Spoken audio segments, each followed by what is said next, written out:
देखिए, महेश्वर के बाद अब हम मांडू की ओर रवाना हो चुके हैं। रास्ते में यह नदी का एक शानदार दृश्य देखने को मिला। इस समय हम एक नदी को पार कर रहे हैं। यह देखिए, नदी का पानी अलग अलग धाराओं में बहकर आता हुआ दिखाई दे रहा है।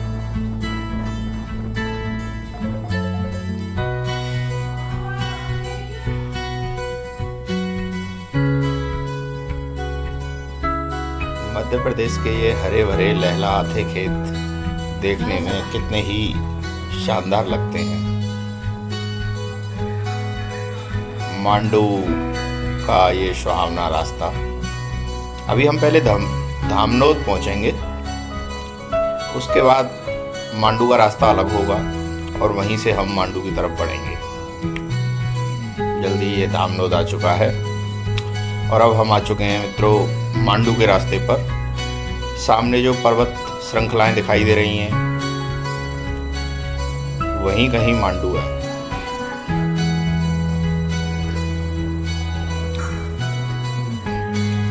मंजिलों से भी ज़्यादा खूबसूरत रास्ते होते हैं और इस वक्त हम इन खूबसूरत रास्तों का आनंद लेते हुए जा रहे हैं। ये देखिए, पथरीला रास्ता शुरू हो चुका है। एक चौराहे पर यह भील चौराहा है। ये एक भील महापुरुष हैं, टंट्या मामा के नाम से ये इनकी मूर्ति और ये चौराहा। चलिए आगे बढ़ते हैं। अब मंजिल दूर नहीं, हम पहाड़ों के बिल्कुल नज़दीक पहुंचते ही जा रहे हैं और अब वनों का रास्ता शुरू हो चुका है। मध्य प्रदेश के ये वन धीरे धीरे शुरू हो चुके हैं।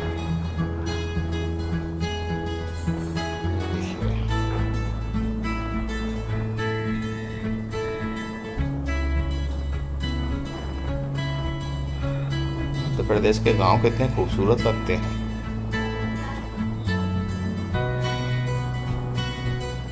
आज हम मांडू की सैर करेंगे।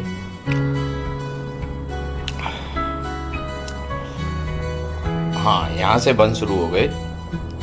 अब यह वनों का रास्ता है, यानी हम मांडू की सीमा के नज़दीक पहुँच चुके हैं।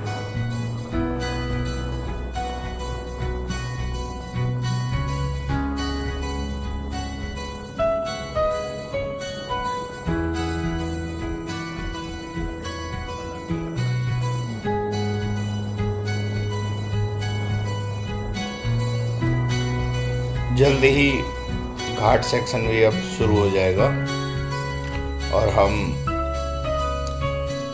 जल्दी ही ऊपर इन पर्वतमालाओं पर पहुंचेंगे। ये घाट सेक्शन शुरू हो चुका है और ये सामने पहाड़ी नजर आने लगी। हम और सोन भाई अब एक दुकान पर रुककर यहाँ मक्के की भुटिया का आनंद लेंगे। चलिए सोन भाई, मक्के की भुटिया का आनंद लेते हैं एक जगह रुककर। ये देखिए, मक्के के भुटिया की ये दुकान। बरसात में भुटिया खाने का एक अलग ही आनंद मिलता है।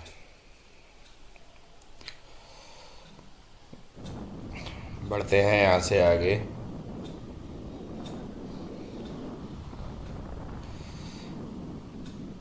भुटिया की दुकान वाले ने बताया था, ये सामने जो पहाड़ी नज़र आ रही है ये सोनगढ़ पहाड़ी है।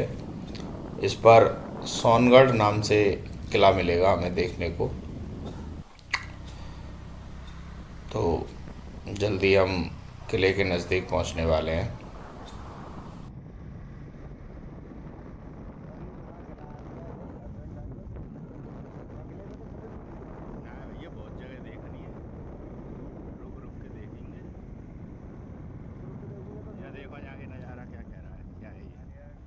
सोनगढ़ महादेव मंदिर, मैंने कही नहीं, सोनगढ़ किला है।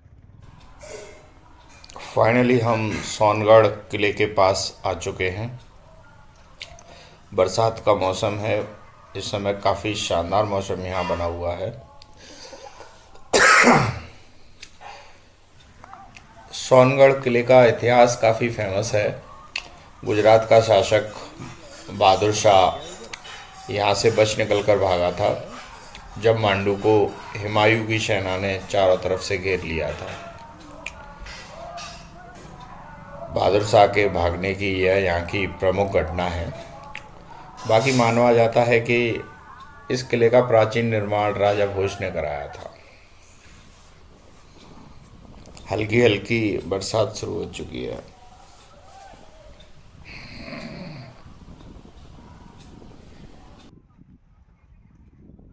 मैं रहूं।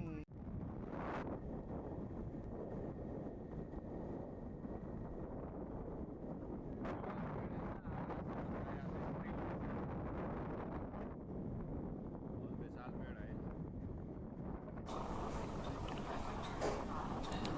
हम मांडू की धरती पर हैं और यह विशाल पेड़ देखिए, मांडू की धरती पर बने गांव। हम धरती से काफ़ी ऊपर पहाड़ों पर आ चुके हैं और ये गांव और ये सड़कें सभी पहाड़ पर बनी हैं। बस हमें इंतज़ार है उन ऐतिहासिक स्थलों का। ये पहला ऐतिहासिक स्थल हमें देखने को मिला, यह चोरकोट है। देखने में यह घोड़ों के अस्तबल जैसा प्रतीत होता है। ये देखिए, हो ना हो शासनकाल के दौरान यहाँ सेना के घोड़े बंधा करते होंगे, उन्हीं का ही यह अस्तबल था।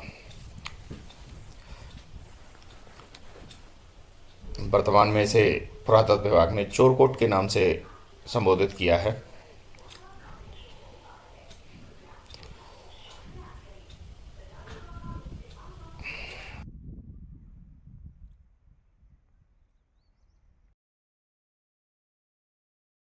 चोरकोट से आगे हम एक मकबरे के पास पहुंचे। यह एक मकबरा है और मकबरे के नज़दीक यह एक मस्जिद भी हमें देखने को मिली। साबित होता है कि यह किसी धार्मिक श्रेष्ठ पुरुष का मकबरा होगा। इसके बाद हमने एक और दूसरा गुमनाम मकबरा देखा। यह भी काफ़ी शानदार स्थिति में बना हुआ है। बना तो रहूंगा वो। हम भी आने चाहिए उसमें।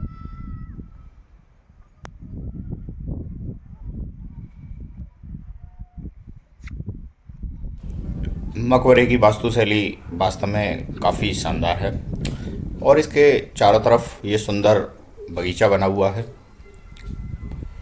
यह मकबरा किसका है और इसे यहाँ किसने बनवाया, यहाँ पर इसका कोई प्रमाण नहीं मिलता। वर्तमान में यह एक गुमनाम मकबरा है। मकबरे के अंदर मेरी मुलाकात गाय और भैंसों से हुई। इस मकबरे के पास एक आम का पेड़ है जिस पर लटक कर सोहन भाई ने अपने बचपन के दिनों को याद किया और यहाँ काफ़ी खूब मौज मस्ती की। कुल मिलाकर यह स्थान हमें काफ़ी पसंद आया और थोड़ी देर रुककर हम यहाँ से आगे की तरफ रवाना हो चले। सोन भाई।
अब हम आ चुके हैं दरिया खान के मकबरे पर।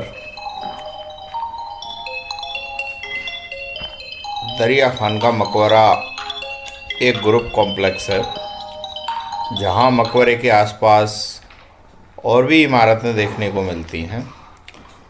तो सबसे पहले हम दरिया खान का मकबरा देख रहे हैं। ये देखिए, इसके आसपास इस अहाते में छोटे छोटे कच्छ बने हुए थे, जिनमें से कुछ अभी अपनी सही अवस्था में हैं और कुछ ध्वस्त हो चुके हैं।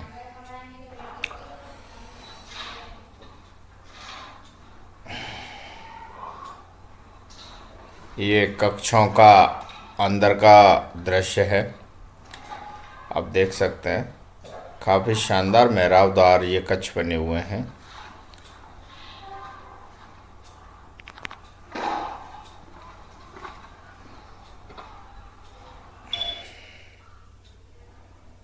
कच्छ के ऊपर से जाता हुआ एक रास्ता, जहाँ हमने काफ़ी देर मौज मस्ती की। कंपनी 19.5 का क्लेम करती है।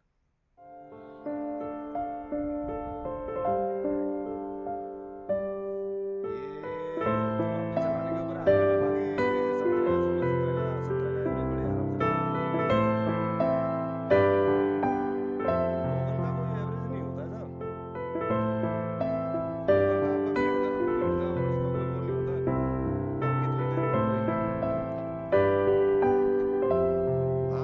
आराम से निकाल देगी।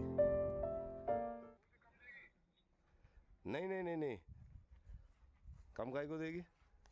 मरवाओगे मोए।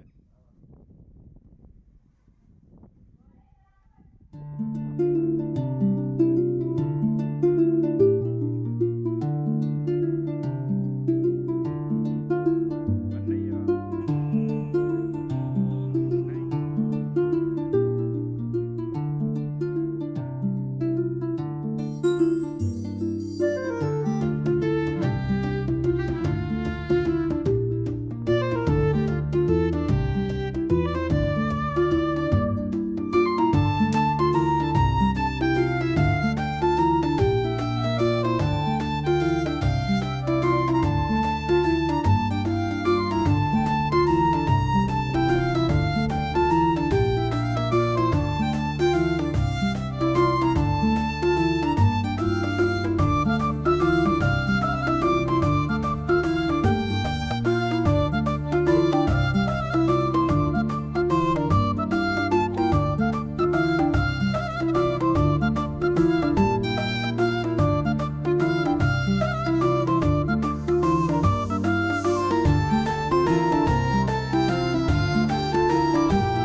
हाँ,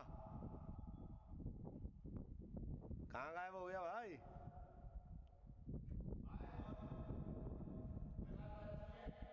बहुत अच्छी है, ऐसा ना तो कोई भूत मिल जाए।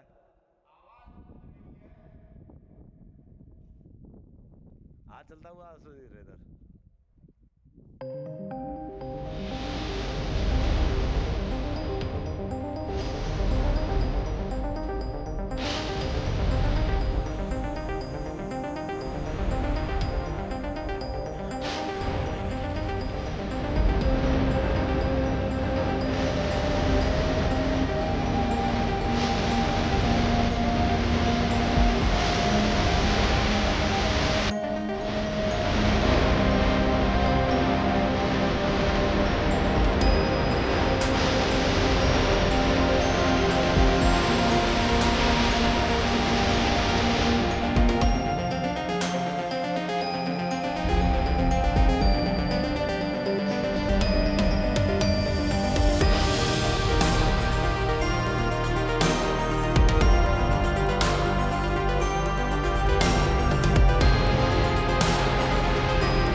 रास्ता गई। ए,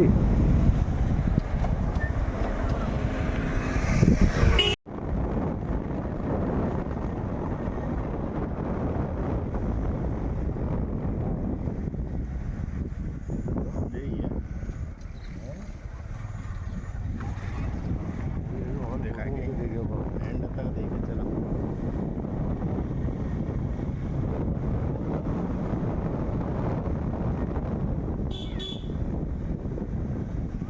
आगे ना कछु तो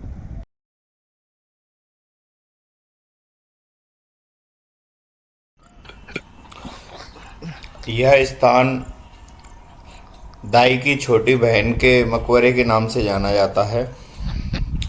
और ये कारवां सराय की आप दीवार देख सकते हैं। कारवां सराय भी चलेंगे, लेकिन पहले यह शानदार खूबसूरत मकबरा देखिए। ये अकेला मकबरा है जो थोड़ी ऊंचाई पर स्थित है और इसकी वास्तुकला शैली बहुत ही शानदार है। संभवतः यह किसी लेडीज का मकबरा है जिसे दाई की छोटी बहन के नाम से जाना गया है।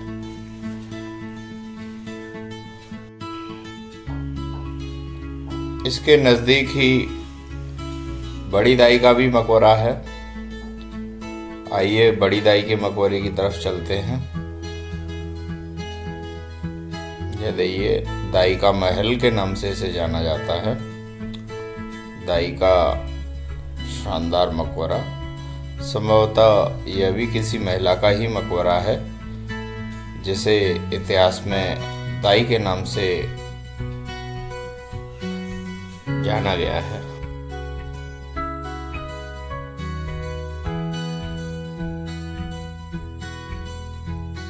यह कारवां सराय का दरवाजा है और इस दरवाजे के अंदर आने पर यह दृश्य सामने दिखाई देता है। देख सकते हैं एक बड़ा मैदान है और इसके चारों तरफ छोटे छोटे कमरे बने हुए हैं।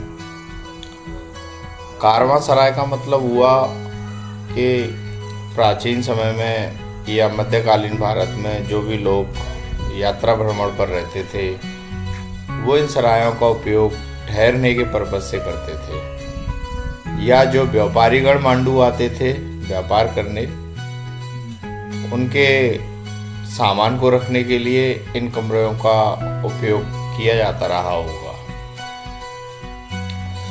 ये मलिक मुगीत की मस्जिद है। ठहरने की जगह। मलिक मुगीत सुल्तान महमूद खिलजी के पिताजी थे और उन्होंने इस मस्जिद का निर्माण कराया। यह मुस्लिम वास्तुकला की एक अनुपम उदाहरण है, क्योंकि मस्जिद में पूरी तरह से मुस्लिम शैली का प्रयोग किया गया है।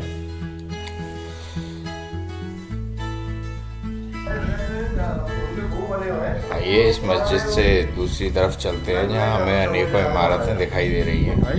ये इस मकबरे को अभी हम देख के आए थे। ये दाई की छोटी बहन का मकबरा था।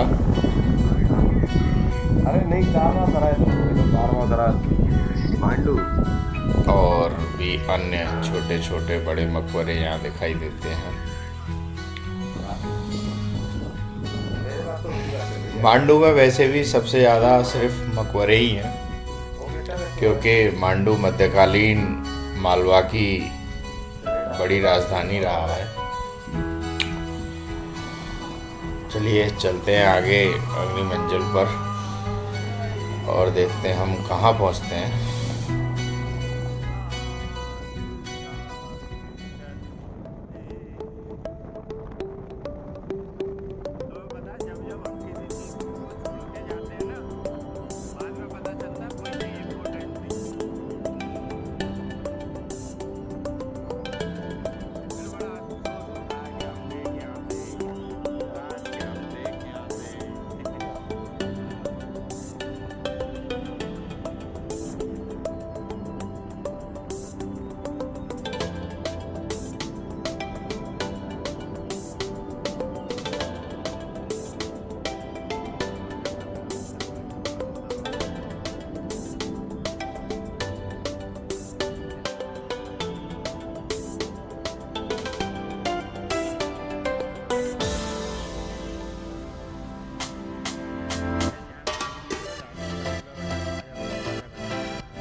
अब हम रोज़ा के मकबरे की तरफ बढ़ रहे हैं, जो खूबसूरत खेतों के बीच में स्थित है।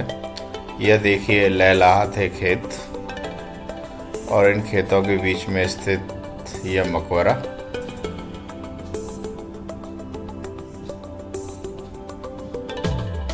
धूप काफ़ी तेज हो चली है, थोड़ी सी छाया भी हमें काफ़ी राहत पहुंचा रही है। हम इस मकबरे के पास से रवाना हो गए और अब हम शीघ्र ही रूपमती मंडप के पास पहुंचेंगे, जहां रानी रूपमती रहा करती थी। मांडू बाज बहादुर और रूपमती की प्रेम कहानी की वजह से सबसे ज़्यादा प्रसिद्ध है। और ये देखिए हम आ गए हैं रूपमती पैवेलियन पर। काफ़ी शानदार स्मारक है। रानी रूपमती यहीं रहा करती थी। स्मारक के अंदर ये शानदार कुंड आप देख सकते हैं। यह स्मारक के पीछे का भाग है, जो बेहद ही सुंदर है। स्मारक के आसपास से मैंने कैमरा से कुछ फ़ोटो लिए, जो यहाँ की प्राकृतिक सुंदरता को दर्शाते हैं। ये आप देख सकते हैं।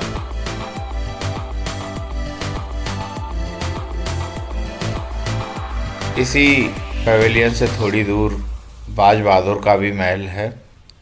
यह राजा बाज बहादुर का महल है। और इसी के नज़दीक है रेवा कुंड। ये देखिए रेवा कुंड के किनारे शानदार स्मारक बना है। रेवा कुंड रेवा नर्मदा नदी को कहा जाता है। माना जाता है इस कुंड में नर्मदा नदी का ही जल था। आइए अब रोजा के मकबरे पर चलते हैं। ये रोजा का मकबरा है, जो खेतों के बीच में बना है।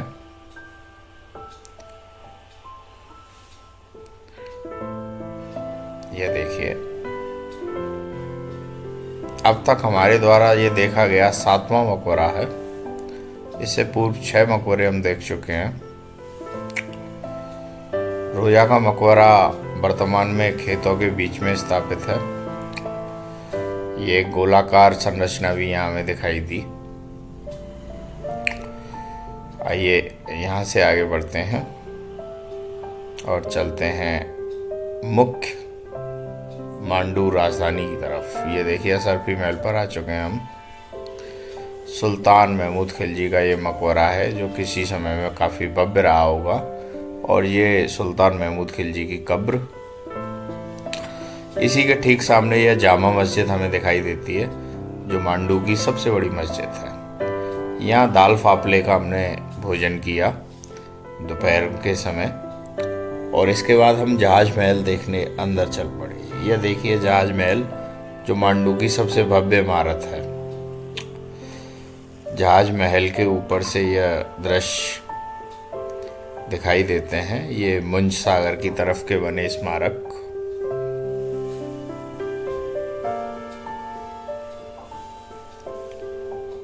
यह देखिए काफी प्राचीन समय के स्मारक हैं। और ये कपूर तालाब की तरफ का दृश्य है।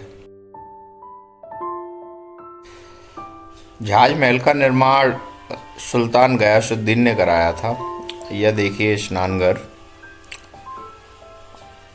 और इतना सुंदर कराया था कि आज भी लोग इसे काफ़ी दूर दूर से देखने आते हैं। ये देखिए जहाज महल का मॉडल रखा हुआ है यहाँ पर। दूर से जहाज महल ऐसा दिखाई देता है। इसी के नज़दीक है हिंडोला महल, जहाँ राजा गयासुद्दीन अपनी सभागारों के साथ बैठता था।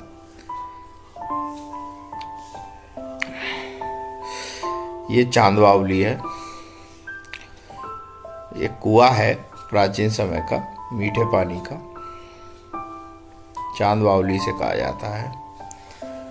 और ये राजसभा का मुख्य भाग है। माना जाता है यहीं दरबार लगता था। आइए अब हम महल के पिछले भाग की तरफ आ रहे हैं और देखिए मुंज सागर की तरफ से जहाज महल का एक दृश्य।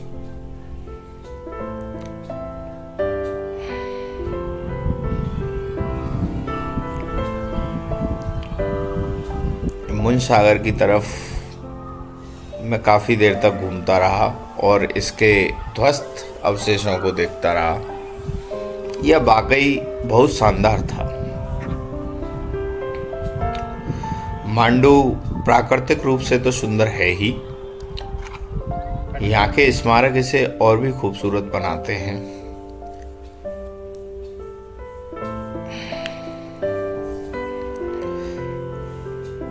कुल मिलाकर हमारी मांडू की यात्रा बहुत शानदार रही और एक दिन की इस यात्रा में हमने मांडू के काफ़ी स्मारकों को देखा और अब हम मांडू के दरवाज़ों से, प्राचीन दरवाज़ों से निकलते हुए बाहर की तरफ जा रहे हैं।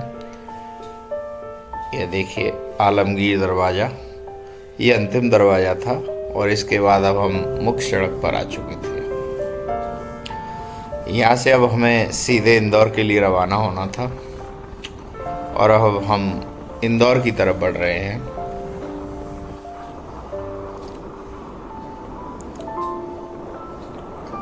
मध्य प्रदेश की इस मांडू की यात्रा को आज हमने पूरा कर लिया है और आज रात हम इस यात्रा को पूरा करके अपने घर की तरफ रवाना हो जाएंगे।